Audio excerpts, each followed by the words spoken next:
So what I'm going to go through today is the concept of the value ladder. The graph is up here, and as you can see, it's basically the axes are the value that you give with your products and services against the price. If you're not a subscriber already, drop a like and subscribe to the channel to get more videos like this in future, and leave me a comment as to what the value ladder is for your own business. So the concept of the value ladder and the example I'm going to give you today is going to give you food for thought for your own business as well, and how you can ascend clients through your own company and the value that you can give them with your products and services. Because if you're a commodity and you just sell one product or one service, then you're missing out on so much increased revenue for your business. So the scenario I'm going to show you today with me was a couple of years ago. I went into a motorbike shop. I was looking for a motorbike for £5,000. That was my budget, and I made the mistake.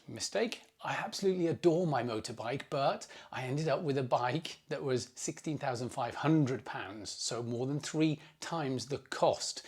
How and why did that happen? Well, I'll go through it now, but it was basically the fact that the salespeople were really good. Yes, there were multiple salespeople, 2 of them running around after me as well, as soon as they knew the kind of value that I wanted in the motorbike. They made sure that they were running around getting teas, coffees, biscuits, all of that kind of stuff, offering test rides, and they weren't pushy. They were really warm and friendly. They built a rapport with me and a relationship in that really short space of time. So I went from a browser to a purchaser, browser to buyer in one visit.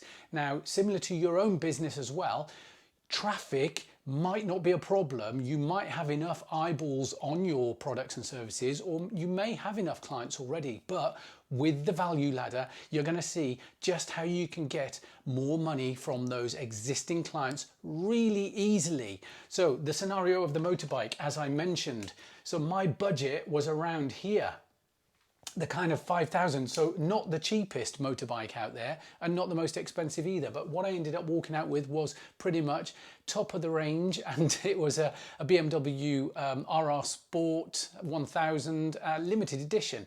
So what happened was I went in and they showed me a few motorbikes that weren't anywhere near 5,000. They did not have any that were that amount of money.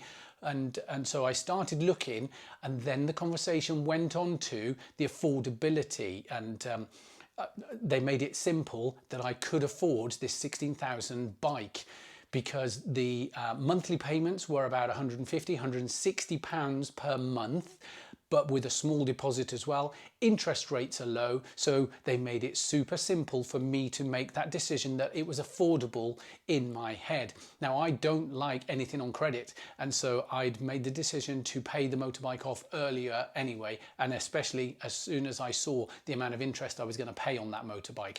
So they knocked off £1,000 as well off the purchase price. So they made it more attractive as time went by. And I walked out with a really expensive motorbike. But what else did they do during that sale? Okay, so the first thing that they did was offer something down here. They, if I list them all out, they asked me if I'd got a helmet or boots. They asked me about insurance. They asked me about a data tag. So that's basically like a tattoo on your motorbike or your car and things like that, so that it's each part and each individual bit has a number inscribed on it as well. So servicing.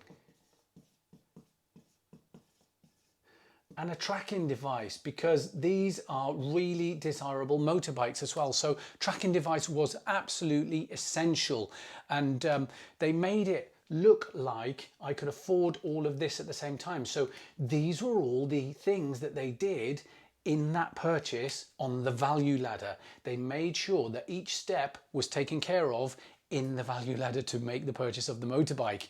And as you can see here in blue, this is the continuity plan of the servicing plan that they offered.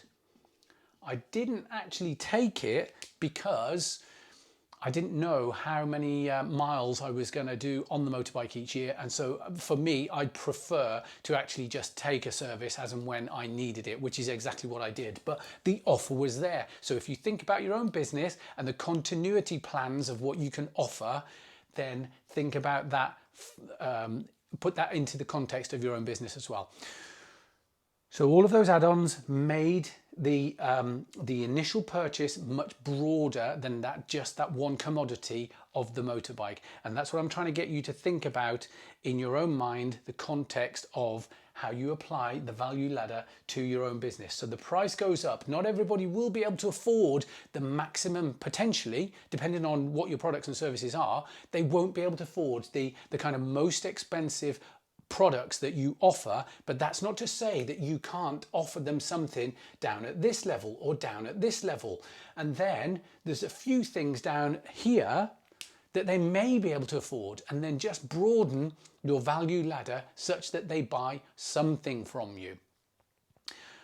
So I hope you enjoyed that. That is the secret number 2 in Russell Brunson's Dotcom Secrets book, and I'll put a link to the book below because it's absolutely phenomenal, the stuff that he goes through. I'm going to go through each chapter and take out my golden nuggets from each of the chapters in the book, and I'm going to put it down on a video for you to see my take on what he's presenting in the book. Hope you enjoyed, and I'll catch up real soon.